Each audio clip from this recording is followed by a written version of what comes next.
Hello, everybody, and welcome to another episode of the Multifamily Hangout. I'm your host, Adrian Danila. Again, I want to welcome all of you to the live show.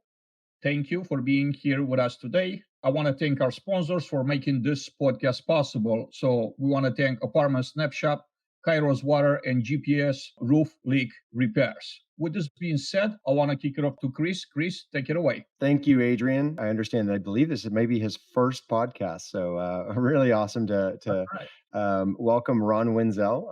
Ron has an illustrious career in multifamily and hospitality. He is currently the president and CEO of Vesteco Real Estate Management Services. But he's also had multiple roles, and as he shared, president of the Orlando Association, and spent a lot of time in leadership as well as multifamily and in advocacy. So welcome, Ron. We're really excited to have you on today. Thank you. It's good to be here. And you're right. This is my very first podcast, and I appreciate it. And thanks for having me.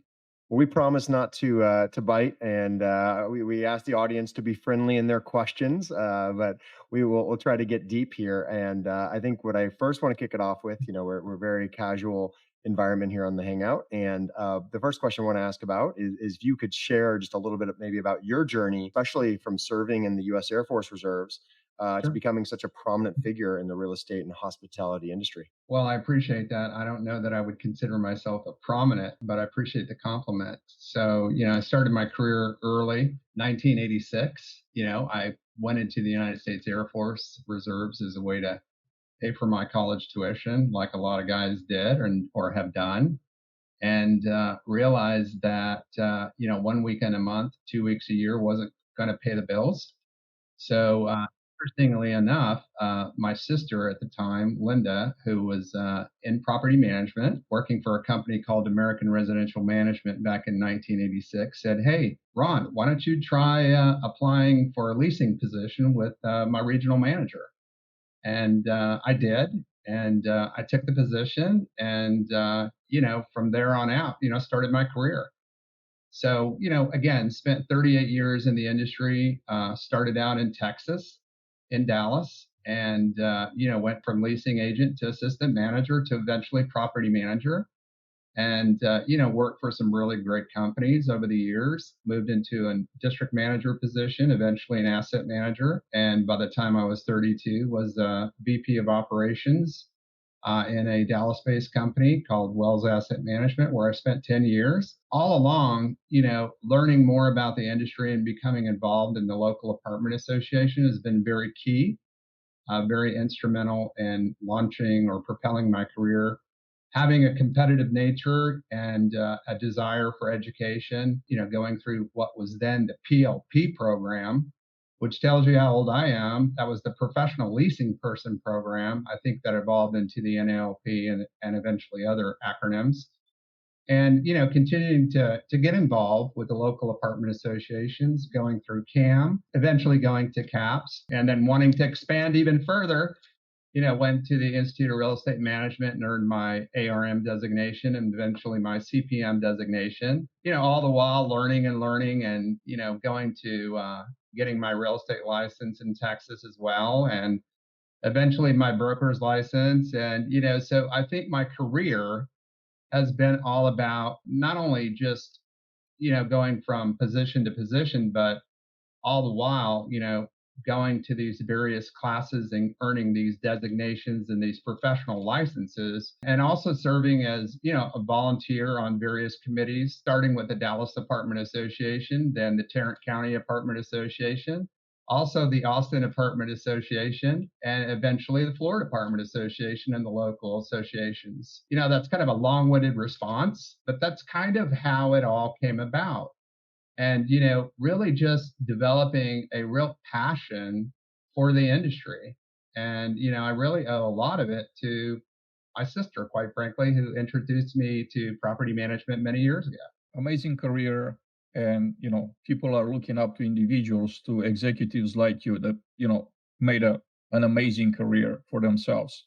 So I do want to ask for us and for those audience that are watching right now, what are some great lessons that you learn along the way? This has been a long, fruitful journey for you, amazing journey. What are kind of the best lessons that you learned along the way that you would like to share with us here? I think the best lesson is, obviously the relationships, that you forge, along the way. It's a very big industry, but it's a very small industry. The lessons or takeaways, besides getting involved in the, local apartment associations, continuing your education, is the relationships that you forge, both on the property management side and on the vendor and supplier side. I think those, and I think, Adrian, you say it all the time, or I see it, on your postings, it's all about networking and, getting out there. You only get out of the industry what you put in. And, this is an industry that's been so good to me and my family over the past 38 years. I just constantly look for ways to give back to the industry. And it always seems to come back to me tenfold. And, so I think staying plugged in and, again, if you have the time, volunteer at your local apartment associations, get involved in the committees, whether on a local or state or national level, depending upon time constraints. The one thing that I would caution everybody is that, continue to have that work-life balance. There has to be that me time, that downtime. Take breaks, take deep breaths, but it's an exciting career. And, if you're fortunate like I am, where you get to work at a place that in an industry that you truly love, it doesn't seem like work, and people say, gosh, Ron, you work all the time. No, I'm really not working. I'm having fun.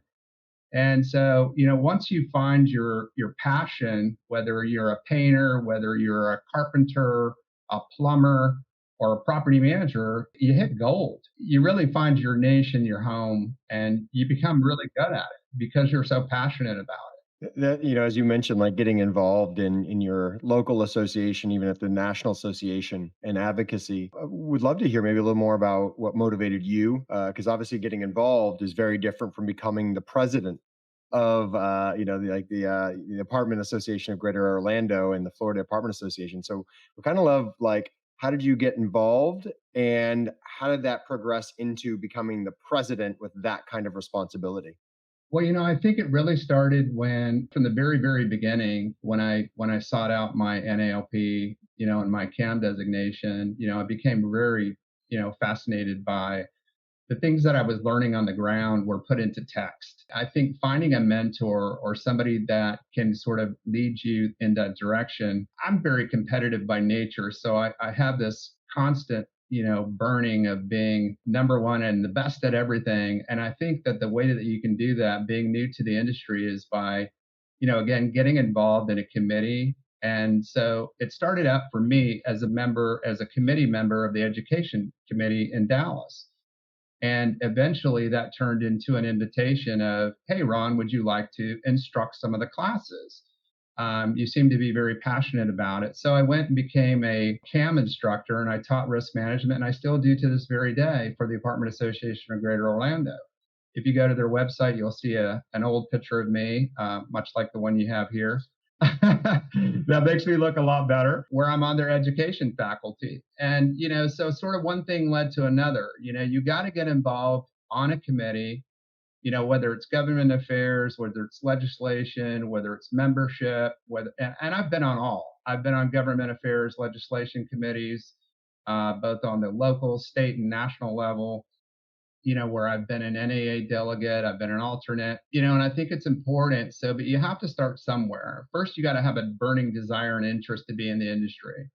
And if you do, you're going to want to further your education. And so that was sort of the pathway for me: education, then committee involvement, then committee chairperson, and then board of directors. It's a long journey.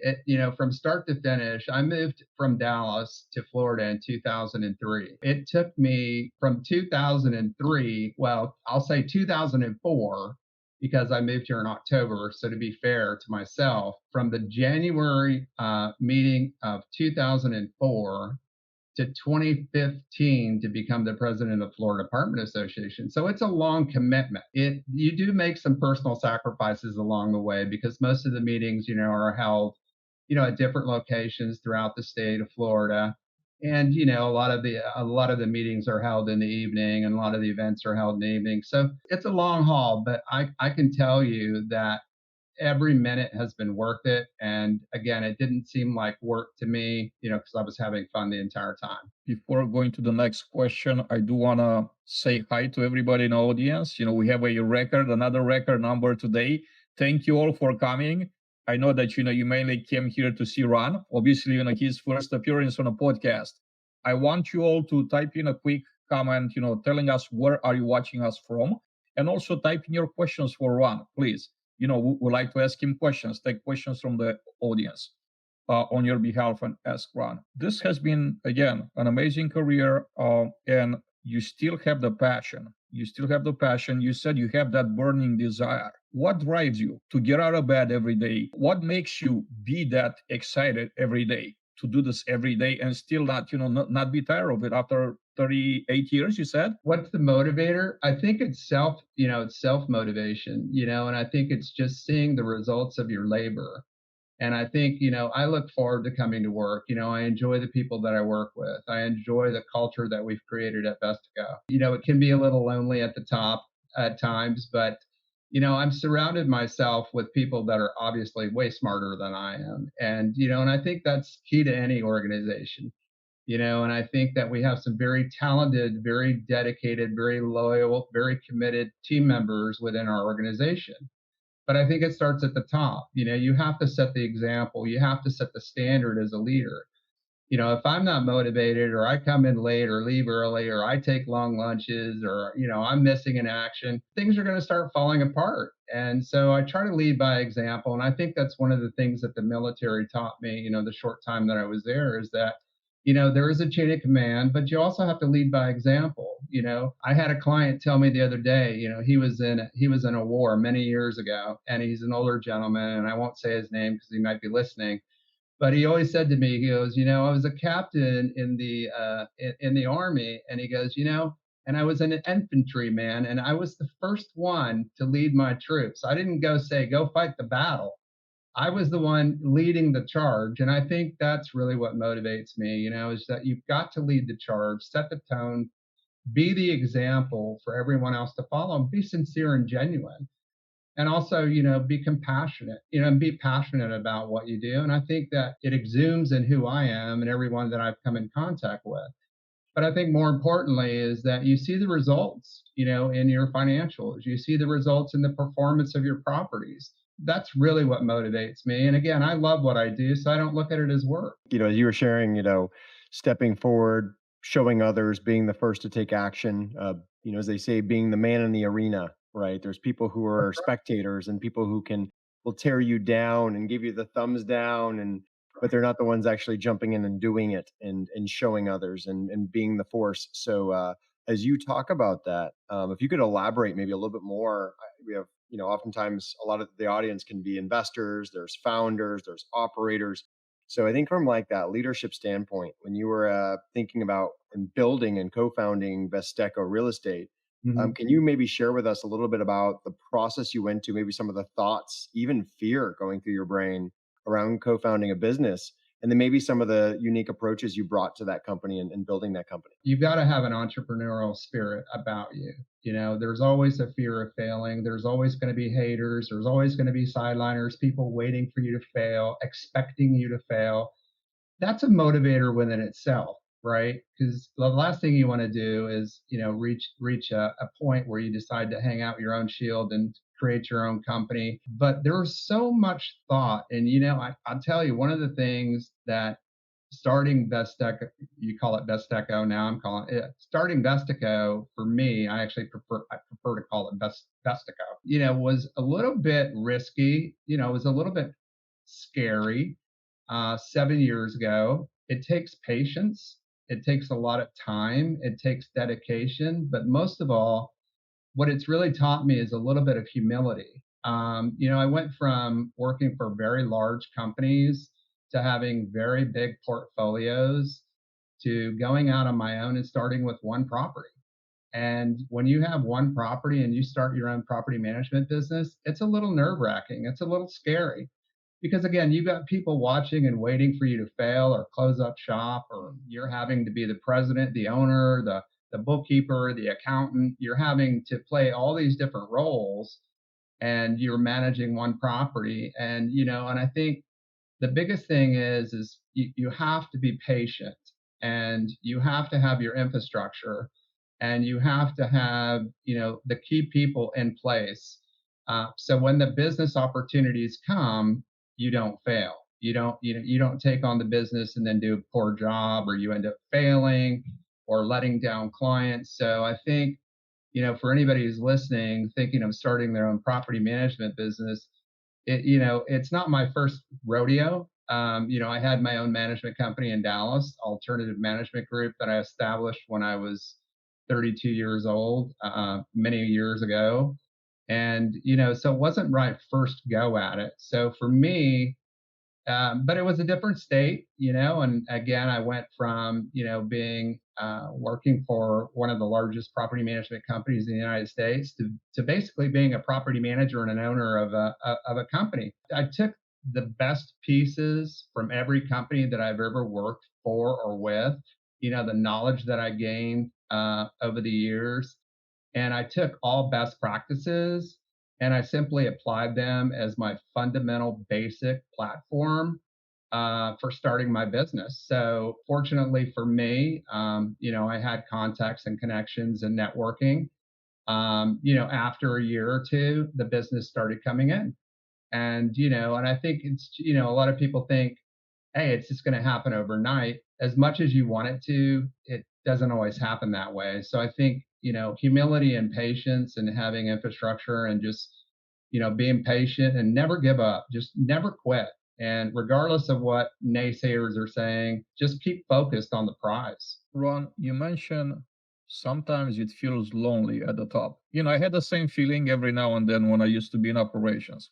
And this wasn't such a long time ago. How do you overcome that challenge of, feeling lonely? Fortunately for me, I interact with all of my clients, very regularly. We have meeting after meeting, as I'm sure many of you do who are listening, and I think you forge relationships, both professional and, and eventually personal relationships. So I think some of that loneliness tends to go away when you have those relationships where you have those clients that trust you and interact with you, and you forge, strong relationships. It's like any relationship, you go through sort of the courtship period, what I call the dating period, and then you go into an engagement period, and then eventually you get married, and I think business is a lot like personal. And I tell people that all the time, a business relationship takes time, to cultivate, and you have to earn trust. There's got to be open communication. And eventually, some of these business relationships have turned into personal relationships. So while at times it may seem a little lonely, again, I have a great team, a great support team. We have a small boutique office, here in Orlando, Florida. We truly act as a family. We respect one another. We trust one another. We do social activities outside of work, not just team building events, to keep everybody's morale and keep everybody energized, but we actually take the time to get to know our people and spend time with them on a personal level. We have parties where we invite spouses and families and kids, and we really try to get to know our employees and what really motivates them, because everybody knows everyone is motivated differently. And I think having a smaller company, and I would say what I call being a big fish in a small pond, equally as rewarding as being, what I used to be, which was basically a small fish in a giant ocean. And I think it's even more gratifying and more rewarding because now I can actually interact. I know everyone's name. I say hi to everybody. I make it a point to shake everyone's hand and ask them how they're doing and try to get to know them on a personal level. And not everybody can do that, because we're all so busy, especially those that work for larger companies. It's very difficult. And I know some of the regionals out there and the district managers and area managers, with portfolios, probably have a similar, synergy around their teams. But, what I like about having our smaller company now is the fact that it is very family oriented. And we know that family always comes first. And I believe that in my heart and my soul. I love that. As you break that down, I'm sure there's some awesome stories you can share. Yeah. We'll definitely get into. And I think one of which is, as you talked about going from that first property, right? You always start with one. I think like in our businesses and in the past of starting with like that first property that Right. we had a system in. But you think about like now how large the portfolio has grown to thousands, if not tens of thousands of units across multiple states. How are you working with your team and how are you ensuring consistency, right? Whether it's consistency across the experience that residents are receiving, quality possibly with your investors of the experience, and even, consistency across your employees. Like are there certain tools you use, or how do you think about that and how do you maintain that? Obviously, as our company continues to grow, I will tell you that we do meet frequently. Not over. We don't meet just to meet. I always say, don't invite me, just invite me. If you're going to ignore me at the party, I don't want to go anyways. It's unlike that with our culture here. I think that, again, we're not as big as some of the other companies out there, and so we have the advantage. I think we also hire like-minded people, like-minded professionals. We try to interact with our regional managers, our district managers, our executive team on a daily basis, weekly basis. So I think, in terms of scalability, we do manage properties in Florida and in Texas. Obviously, Texas is where I'm from, so it's easy for me to go back home. I have family there, so I try to take advantage of that. And, when I was in Texas, I ran properties, all over the state of Texas, from Lubbock, Midland, Odessa, all the way down to San Antonio and every city in between.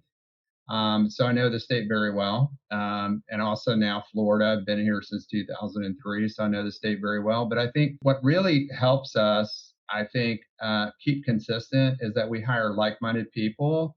But we also have, a great network of previous past employees, employees that we know, employees that we've worked with, having, that continuity, that consistency of as I said, the like-minded employee, and interacting with them frequently. Obviously, like every company, we have dashboards, we have KPIs, key performance indicators. We have all the reports, bells and whistles that a lot of large companies do. So we're able to look at our portfolio. But I think interacting and getting out on the real estate, one of my rules is, try to stay out on the real estate. Don't spend so much time here in the corporate office. Maybe Monday and Friday. I want you out Tuesday, Wednesday, Thursday. I want my team out with, where the rubber meets the road, with the site personnel and making sure that they have the tools and support they need to be successful. Because after all, when they're successful, we're all successful. Leading by example and just making sure that, communication lines are open and that everybody has access to our policies, procedures, our handbook. They know who to call for what. So I think it all starts from the onboarding process. But, I'm pretty proud that we've had a high retention rate in terms of clients and also more so employees. And we're also mindful not to, and this is in my bio and on my website, we don't try to overload people. We don't want to spread them too thin, with a portfolio of too many different types of clients, because not every client is the same, so what may work at one property may not work at another, depending upon the business plan. So I think understanding that, what the business plan is for the particular asset, is also very important with matching personnel. So I think it's all the above. It's time to take the first question from the audience, and this comes from Shazia Razak. What do you miss about larger companies? She's referring about, the larger companies that you work for in the past. Yeah, the bonuses. That's one of the things as an owner and as an entrepreneur. I mentioned humility. When I started my company in 2017, I took a big pay cut and haven't given myself very many raises. I've accepted no bonuses. I'm taking all the profits of the company and putting it back into the business and back into infrastructure and back into hiring key personnel, again, that are smarter than I am.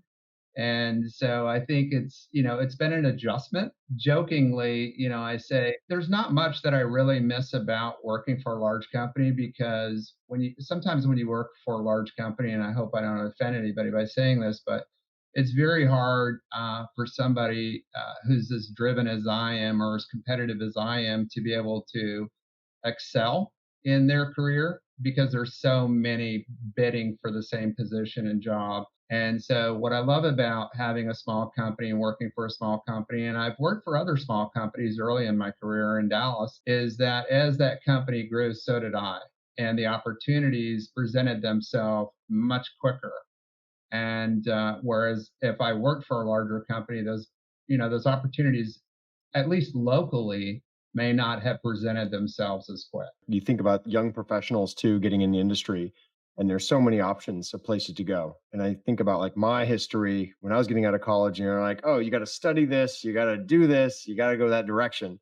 And now there's a whole different viewpoint. And so I want to get your take on maybe some advice. There was a question about advice you'd give to these young professionals as, do you think more the generalist approach? Do you think more, to be successful in the property management and real estate world? And especially as you think about your organization, do you like to go more the generalist route? Do you recommend they be more focused and niche? And then what advice do you have to young people about thinking about a career path? As being as old as I am and as long as I've been in the business, it's more than half of my life that I've been in the business. And, the advice I would give is I don't think that we follow any necessarily, old school train of thought of, the way that I came up, you've got to be a leasing agent. Look, somebody gave me an opportunity in 1986. I didn't have any experience. I had a little bit of retail background. I worked at Joski's, which eventually got bought out by Dillard's. And, as a teenager, selling men's slacks at the North Park Mall in Dallas in 1983 while I was in high school. So my experience was retail and being in the United States Air Force, which really didn't qualify me for being a leasing professional in the industry. But I think, if you have sales ability and it doesn't necessarily mean that you have to go from leasing to assistant to manager. And that's something that we talked about even at the big companies that I work for, it's sort of the succession path. It doesn't necessarily have to be that I go from leasing to manager. You might go from leasing to IT. You might go from leasing to marketing. You might, so I really think that, we always think of leasing as sort of the entry level position in our industry. That's not always necessarily true. That old way or that old school thought of you've got to have a leasing experience or you've got to have a system manager experience today doesn't necessarily apply if you have somebody who has the aptitude, and the other strengths besides the work history. And I think that you can bring them in and train them and then cross-train them and even put them in different roles or positions that they may have an interest in within your organization. There are many people that I've hired over my 38-year career, that are presidents of company and vice presidents of companies, and nothing makes me more happier or nothing, every time I see these promotions on LinkedIn and I'm thinking, oh my gosh, I used to work with that person back 20 years ago when they were a leasing agent fresh out of college and now I see him as director of asset management at one of the, top 50 NMHC companies. And nothing makes me feel better than seeing people do well in our industry, which includes our competitor group, and I just think it's so gratifying. But I think really to answer your question, we don't really have a specific rule or qualifier. We'll interview anyone who's interested and get to know them and, and show them the opportunities that we have in our industry because we have so many various departments that, they might fit in and do really well at. There's not one size fits all, at Vestico, that's for sure. You said you started with one property. Scaling, I want to ask you about scaling. I'm a first-time entrepreneur. I'm not at that point, right, to think about scaling. I'm just getting started. But many in the audience are really curious. How do you go from one property to thousands, to 7, to 8, to 5, to 10,000 apartment homes? What are the challenges and how do you overcome? How do you plan? How do you overcome, challenges of scaling? Challenge is making sure that you have the right infrastructure, right? You have to lay the foundation. And so for the first 2 years of owning and operating my own business, I had literally one property.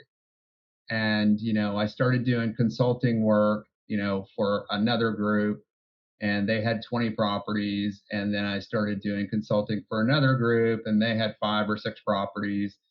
And eventually, over time, cultivating and developing that relationship, they had enough trust in me to where I no longer had to be a consultant, and it gave me the time that I needed to be able to build the already existing infrastructure that I had in order to take down these properties and, effectively manage them in a way that they needed to be operated. So I think it's all about timing.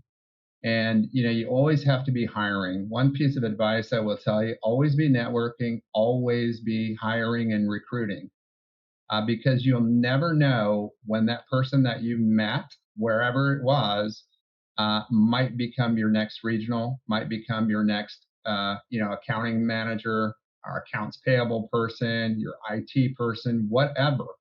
And I think the more that you network and the more that you keep in mind that you always need to be hiring in the back of your mind, that day will come where you'll reach out to that person that you've met and you'll be extending an offer. And the good thing about our industry is that we have a little bit of time to prepare. So most properties don't come at you if you're starting to start your own property management. They won't just show up tomorrow and say, I've got 20 properties. You have a little bit of time, and typically, not a lot of time, but you do have some time. We think of ourselves to some degree as, a third party contractor, because quite frankly, PMCs, private, property management companies, are a third party contractor. I remind my staff that, as quickly as you can change your landscaper, as quickly as you can change your pest control company with a 30-day notice, so can our client send us a 30-day notice of termination. Fortunately, that hasn't happened too many times. And for us, and that's kind of how it all came about. It was just humility, patience. Some days I was, frustrated and ready to throw in the towel, but I talked myself out of it. There were times that even my own wife said, well, why don't you go back to work for one of these big companies? They all love you. You can make great money. I said, well, then I wouldn't be home every night. And you know what? I'd be working long hours and I'd be doing it for someone else. And, at some point, I was just getting tired of making everybody else look good and making everybody else rich. I know that sounds terrible to some degree, but, well, you're the boss. Why don't you leave work early? Well, I'm not the boss. Now I have my entire corporate team and I have, 20 clients that are my bosses. So in essence, back to the question of, what do I miss about my company or working for a big company? Well, there I only had, 1 or 2 bosses. Now I have 30. When it's your name, on the door, it's serious. You got to really take it serious, and you really can't take advantage of the luxury. Even if I could leave, again, going back to my competitiveness and my lead by example, I wouldn't take advantage of that. I wouldn't want my team to become demotivated by my lack of, effort or presence. Having a consistent drive and passion and things to look forward to. People always ask, when someone sells a business or is successful, why do they still work? And it's like, well, right. You're always looking forward to the next thing. And if you're passionate about it, it's your baby, right? How do you think about legacy and what, do you have any secrets you can share with us about what you think of as your goal for the company? My main goal for the company, and always has been, is to provide a great place to work, a place where people can feel proud. I've always said that when we're doing these annual reviews with our team members, there should never be any surprises, ever. And if we're effectively communicating with our team, there should never be any surprises. So I use as an example, I'm not going anywhere. I'm not planning on retiring or going anywhere. I see myself working for the next 20 years. I have 4 sons, and none of them are interested in taking over Vestico. So unfortunately, they've all went in different directions, and I applaud that. everybody has their own interests. I hope my legacy is that, when I'm gone or retired or no longer able to get to work, whether it's in a wheelchair or by Uber, whoever's picking me up to take me to work, I hope that people can look back and say, I had a really great experience at Vestico, and I learned a lot from a great guy that really cares about his people. And, I always encourage people to become to get involved in the industry, in the committees and to further their education. We pay for their education. We support it. We allow them time. When I started in the industry, I had to pay for my own education. The company I worked for did not support it financially, and a lot of the, classes that I had to take were evenings and weekends. And so, it was my time, and but it was money and time well invested. We certainly don't want to be, the biggest company. That's not why we're here. We just want to create a property management company that people can look back and be proud of. And I always say, if there ever comes a day when any of my team members either dread my phone call or my visit, then there's a problem. And I want to know what that problem is, and we want to help keep the culture that we have intact and not grow so big that we become disconnected as a family, because we all know that distance, whether it's in a personal relationship, having a long distance relationship, or having a corporate long distance relationship, certainly has an effect on our relationship. So I think our goal is, to never exceed 25,000 units, nationwide. And, I think we're on a trajectory to get there in the next 5 years, but that's not our number one goal. My number one goal is to make sure that, everyone who's here now has a place, and that we're continuing to hire and recruit and retain the top quality candidates that we have, and continue to cultivate and expand their knowledge through investing in our team members. I'd like to take another question from the audience now. And we have a question from Angel Anthony. He's asking, how is Vestico leveraging technology and innovation to improve operations and resident experience? I am curious on how companies are changing with now AI being introduced into the mix. Because we're a smaller company, we do have similar products that some of the larger companies do. I will tell you that there are much larger companies who have larger, deeper pockets and, obviously more capital to deploy at that new product. We're certainly at the grassroots level of introducing AI. We've rolled out revenue management, like the rest of the big companies, using products like Star, I'll use that name, and AIRM, and I've experienced LRO as well. And so I think revenue optimization was sort of the first launch. I think for us, given our size and our youth of our company, we just now started integrating AI. And I see AI as an extension, as a time saver, certainly in certain aspects of what we do. We launched a product recently, which is an AI piece of one of our property management our software companies, that's going to help augment what I would consider an augmentation of the leasing team in operating a 24-hour, AI response for leads, for example. So we have already deployed that. It's already been deployed, and it's working quite nicely, and it is a time saver. I will say, unlike, and I hate to use Elon's name on a podcast, probably get in trouble. I don't know that we're ready to let our car drive by itself yet. I think we're just not there yet. And there might be many people that will disagree with me. I don't think we can take the human factor out of what we do today. I think people expect to see people in the office to interact with. I think people still enjoy social activities, social events. I still think people enjoy seeing people in the office and saying hello and being greeted with a smile. I think we're at the very early stages of it. But, who knows? Maybe someday, you may walk in the leasing office at one of your apartment communities, and you might meet You might have to talk to a kiosk or a robot. I don't know, but I don't think we're there as a company quite yet. I don't know if the industry, there may be other companies that have, way further advanced than we are in the AI space. But I think we're just kind of scratching the surface right now as a company. Will it ever take over the human component of property management? I would say probably not, but certainly there are benefits to having it, and it's been proven, and I can see it. It does save time, but I don't know that it's quite ready to take over the maintenance position at a property quite yet. Definitely a hot topic in San Diego at NMHC. If we just remove all the people, well, then people are probably going to go somewhere better, right? To that point, I'd love to get your take. As you're talking about technology, you're talking about where the trends are moving, what you're looking at. How do you as a team, because you're obviously, you running different companies, you think like an entrepreneur, you're thinking about innovation, you're thinking about the tools you talked about to give to your teams to make them better.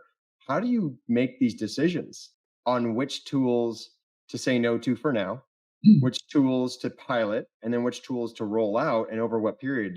Could you take us into maybe some of your decision making, how your team thinks about that? We use the big box approach, just like any large company. To your point, I think I personally have been inundated with requests for meetings. I mean, I probably get 10 or 15 a day from different companies from California to New York about these new hot products and these new products that are designed to basically, increase efficiencies through artificial intelligence and technology. Whether it's outsourcing your accounting to a foreign country, for example, or outsourcing your AI or your IT department. I mean, I'm literally inundated by those. I'm sure you are too. I see you're shaking your head, Chris. I think we use the same approach. We go to the people that are in our space and not necessarily startup companies. And so hopefully I don't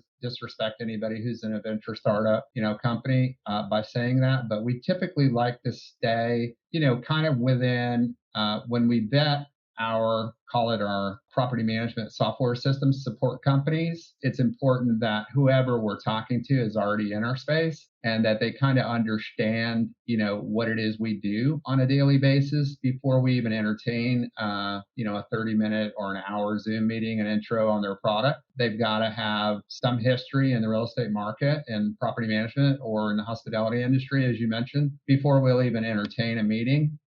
And then naturally, we will test it as the corporate office and ask and answer all questions. And we will pilot that product on a property or two, maybe in 2 different states and 2 different product types, and then get the feedback from, the on-site team. And it's very honest, open, and objective feedback. Is this really a good product as they claim?